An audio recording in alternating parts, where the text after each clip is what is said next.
Allez, oh yeah, sa papaya. Les amis, la famille, namasté, bienvenue au Népal. J'espère que vous allez bien. Moi, je me les gêne un peu. Le Népal, c'est un pays qui se trouve ici, au nord de l'Inde. Moi, là, je suis dans l'Himalaya en ce moment, plus précisément dans la chaîne de l'Annapurna, où je fais un circuit pendant 7 jours de rando jusqu'à 5400 mètres.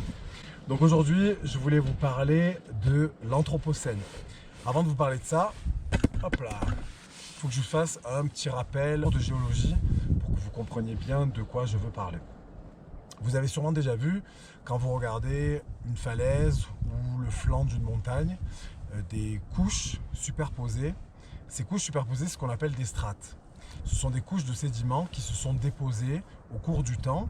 Vous avez sûrement remarqué quand vous vous baignez par exemple dans une rivière ou dans un lac, que vous rentrez, vous avez l'impression que le fond est un petit peu boueux, un petit peu vaseux. En fait, ça, ce sont les sédiments qui se déposent au fond du lac.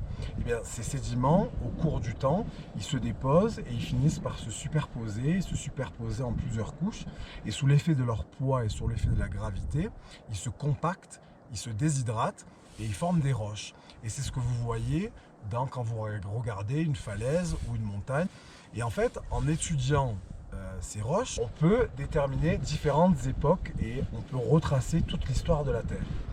En fait, en étudiant plus précisément la composition chimique des roches, les minéraux qui se sont formés, la présence ou pas de fossiles, des coquillages, des plantes, des crustacés, on peut comme ça retracer toute l'histoire de la Terre et donc l'histoire de la vie. Donc en étudiant ces roches, les géologues ont déterminé que la planète Terre s'est formée il y a 4 milliards 600 millions d'années, 4,6 milliards d'années. Et sur ces 4 milliards 600 millions d'années, la vie est apparue il y a 3 milliards 800 millions d'années, 3,8 milliards d'années. Donc c'est-à-dire un peu plus d'1 milliard d'années après la formation de la Terre. Ça, on le sait justement en étudiant les différentes strates de roches. Les plus anciens fossiles ou les plus anciennes traces de vie qu'on ait trouvées dans des roches, ce sont dans des roches qui ont 3 milliards 800 millions d'années. Et donc, en étudiant ces roches, depuis le milieu du 19e siècle, les géologues ont classé 4 grandes époques de l'histoire de la Terre. Les époques de l'histoire de la Terre, on appelle ça des ères, E-R-E. Une ère géologique, c'est une époque de l'histoire de la Terre. Et on a classé comme ça 4 grandes ères géologiques. La plus ancienne, c'est l'AD1, qui correspond à la formation de la planète Terre. C'est une époque où la Terre était une boule de lave en fusion. C'est les prémices de la formation du système solaire. Ensuite, on a l'Archéen, c'est-à-dire les premiers milliards d'années de l'histoire de la Terre, où la vie commence à apparaître de manière très simple, sous forme de micro-organismes. On a ensuite le Protérozoïque et le Phanérozoïque. Ces 4 grandes ères sont divisées en sous-époques. Par exemple, un exemple d'une époque géologique connue, très connue, c'est le Jurassique. On connaît ce nom grâce au film Jurassic Park. Mais en fait, le film a emprunté son nom à une époque géologique qui avait comme caractéristique la présence des dinosaures sur la Terre. Comment est-ce qu'on détermine ces différentes époques? Comment est-ce qu'on passe d'une époque à une autre? Eh bien, il faut qu'il se passe sur la Terre un événement majeur, c'est-à-dire un événement d'une très grande importance et surtout un événement qui soit global, qui soit planétaire. Il y a des chèvres à côté de moi là qui sont en train de passer. C'est magnifique là, toutes ces chèvres qui descendent de la montagne. Namasté. Autre grand changement majeur qui permet de passer d'une époque à une autre, comme on peut voir sur ce schéma, c'est ce qui affecte la vie sur la Terre. Donc comme je vous l'ai dit, la vie est apparue il y a 3,8 milliards d'années sur la planète. Et en 3 milliards 800 millions d'années, la vie est apparue, elle s'est diversifiée, elle s'est complexifiée jusqu'à des formes de vie très complexes et très diverses. Et au cours des 3,8 milliards d'années, la vie est apparue et soudainement elle a disparu. Ça, c'est ce qu'on appelle une crise de la vie ou une crise majeure d'extinction massive des espèces. Il y en a eu 5 dans l'histoire de la Terre en 3,8 milliards d'années. 5 grandes crises majeures de l'histoire de la vie, comme on peut voir sur ce schéma. on a 5 grandes crises et la dernière en date, la plus connue, c'est l'extinction des dinosaures. C'était il y a 65 millions d'années et c'était dû à l'impact de météorites sur la planète Terre. Et donc ça a été un événement majeur et planétaire qui a fait changer d'époque géologique. Et les crises majeures d'extinction de la vie sont souvent des limites qui permettent de passer d'une époque à une autre. Oh yeah, sa papaya. Venons-en à un autre sujet.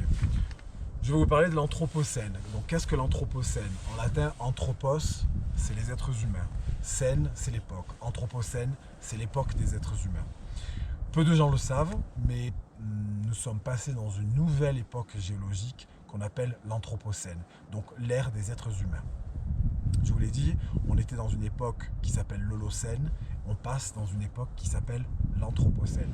Parce qu'aujourd'hui, le paramètre majeur d'importance qui affecte à un niveau planétaire tous les paramètres, ce sont les activités humaines. En effet, on affecte l'atmosphère puisqu'on relargue une quantité monstrueuse de dioxyde de carbone qui modifie le cycle du carbone et qui entraîne un réchauffement climatique. Donc on modifie le climat au niveau planétaire, on modifie les océans parce que la concentration excessive de dioxyde de carbone dans l'air acidifie les océans et donc modifie les cycles chimiques de l'océan. On affecte la Terre, la géologie, la lithosphère, ce qu'on appelle la lithosphère, puisque aujourd'hui, on retrouve dans les sédiments qui sont en train de se former aujourd'hui, qu'on retrouvera dans des millions d'années dans les différentes couches de strates, eh bien on retrouve tout un tas de produits polluants, mais surtout, on retrouve une quantité monstrueuse de microplastiques et de plastique qui est caractéristique de l'Anthropocène, puisqu'aujourd'hui se crée dans les couches de roches un nouveau type de roche qu'on n'avait jamais vu avant dans l'histoire de la Terre, qu'on appelle le plastiglomérat.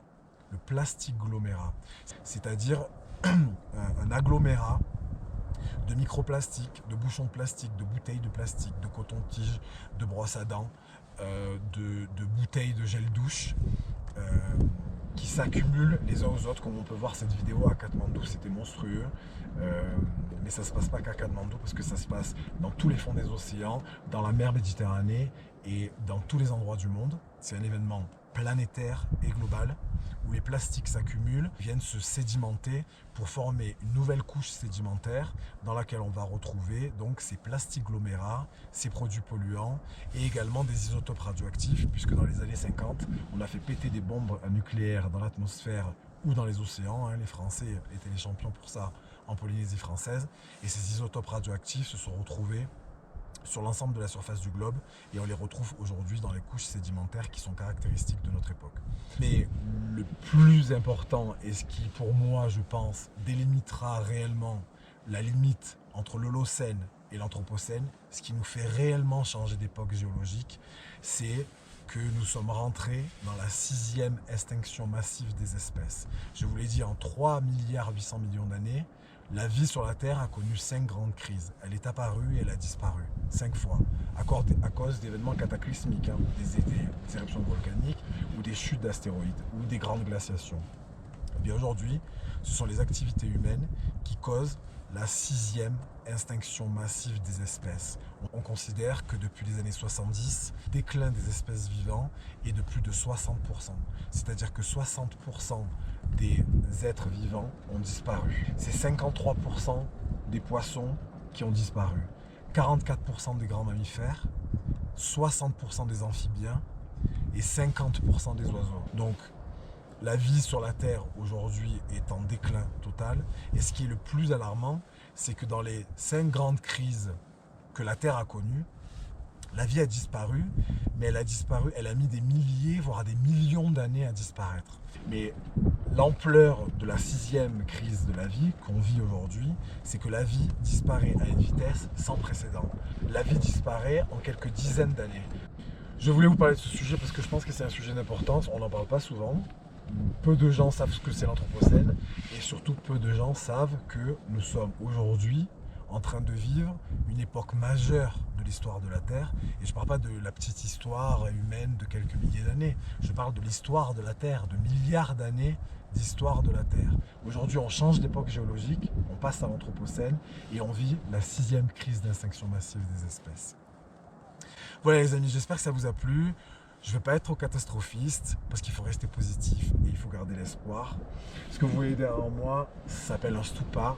On est au Népal, dans l'Himalaya. Ici, on a une culture tibétaine où les êtres humains ont depuis des milliers d'années trouvé l'harmonie entre la nature et les êtres humains. Ils ont un profond respect pour la vie. Et c'est normal parce que quand on voit ces montagnes derrière qui sont grandioses, on peut qu'avoir un respect pour la planète Terre. Et je me dis que si les êtres humains sont si intelligents et ont une si grande puissance pour impacter la Terre à ce niveau-là, on a sûrement les ressources aussi pour changer. Donc voilà les amis, je vous fais un bisou et je vous dis à bientôt pour la prochaine Minute Science. Allez, salut!